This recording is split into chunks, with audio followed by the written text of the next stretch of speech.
দিনাজপুরের বোচাগঞ্জে রবিবার উপজেলা কৃষি সম্প্রসারণ অধিদপ্তরের আয়োজনে program on agriculture and rural transformation for nutrition entrepreneurship and resilience in Bangladesh এর আওতায় পার্টনার কংগ্রেস 2025 এর শুভ উদ্বোধন উপলক্ষে র্যালি ও আলোচনা সভা করা হয়েছে।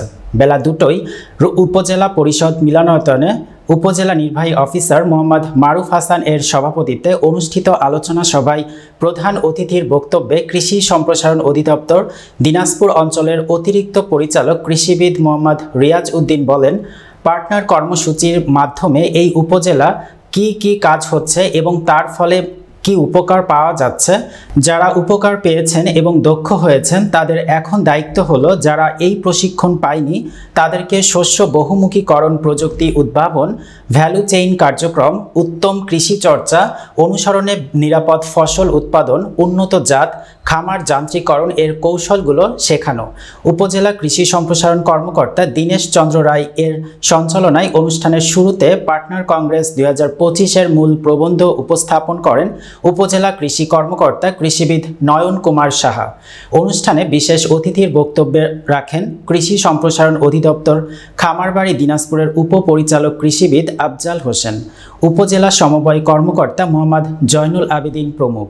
এ সময় উপজেলা কৃষি সম্প্রসারণ কর্মকর্তা মোসাম্মদ আরজু হক, উপজেলা মৎস্য কর্মকর্তা প্রণব কুমার, ইউপি চেয়ারম্যান যথাক্রমে মোহাম্মদ শাহনিয়াজ পারভেজ শাহান, মোহাম্মদ ওয়াক্কাস কাঞ্চন, বিভিন্ন শিক্ষা প্রতিষ্ঠানের প্রধান, সংবাদকর্মী এবং বিভিন্ন ইউনিয়ন হতে আসা কৃষকবৃন্দ উপস্থিত ছিলেন।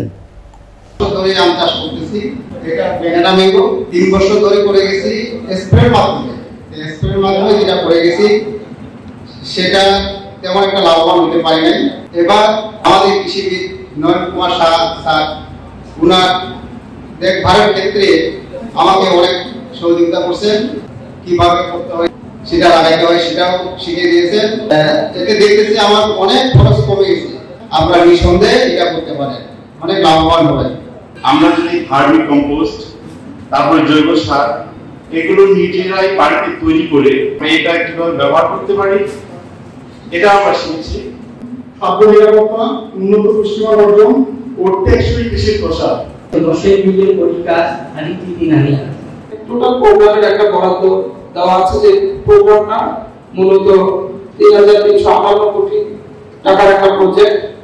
আমরা তো সাধারণত প্রোগ্রাম প্রশ্নে অভ্যস্ত, প্রোগ্রাম শুনে না, কিন্তু এটাকে প্রোগ্রাম বলছে এই কারণে এই প্রোগ্রামের আওতায় অনেকগুলো ইন্ডিকেটর আছে। ডিএলআরআই বলি আমরা, 10টা ইন্ডিকেটর আছে।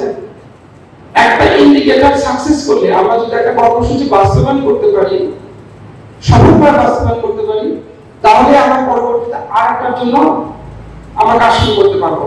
মূলত আমরা আমাদের দেশের উৎপাদিত পণ্য বিদেশে রপ্তানি করতে গেলে আমাদের কিছু জিনিস অনুসরণ করতে হবে। আমাদের কৃষককে এই পর্যায়ে আমরা উদ্যোক্তা করতে চাই এবং পণ্য রপ্তানি করতে গেলে আপনাকে কিছু নিয়ম নীতি, কিছু প্রোটোকল মেনটেন করতে হবে। পার্টনার কর্মসূচির মাধ্যমে কি কাজ এই উপজেলায় করা হচ্ছে এবং তার ফলে কি উপকার পাওয়া যাচ্ছে। এখন যারা উপকার অলরেডি পেয়েছেন এবং দক্ষ হয়েছেন তাদের এখন দায়িত্ব হলো যারা নন পিএফএস আছেন নাকি, যারা এই প্রশিক্ষণ পাননি তাদের মাঝে এই যে বিভিন্ন প্রযুক্তির কথা বলা হয়েছে, প্রযুক্তির মধ্যে উন্নত জাত আছে, তারপরে খামার যান্ত্রিকীকরণ আছে, নিরাপদ ফসল উৎপাদন কৌশল আছে, এই বিষয়গুলো তাদেরকে শিখাইতে হবে। একটি উপজেলা হোক জেলা হোক, কৃষকরা কিন্তু সবকিছুর প্রাণ। এই জিনিসটা আমরা কখন বুঝতে পারছি? যখন করোনা ভাইরাস আক্রমণ করেছিল তখন কিন্তু আমার কৃষক ভাইরা কিন্তু বাংলাদেশকে এগিয়ে নিয়ে গিয়েছিল। তা না হলে খাদ্য স্বয়ংসম্পূর্ণতা যদি অর্জন করতে না পারতাম আমরা কিন্তু এই রোগের পাশাপাশি ক্ষুধার কারণে দুর্ভিক্ষের মাধ্যমে আমরা মারা যেতাম। তারপরে কৃষক ভাইরা কিন্তু আমাদের প্রাণ। আপনাদের যে কোনো সমস্যা আমরা ইনশাআল্লাহ পাশে আছি।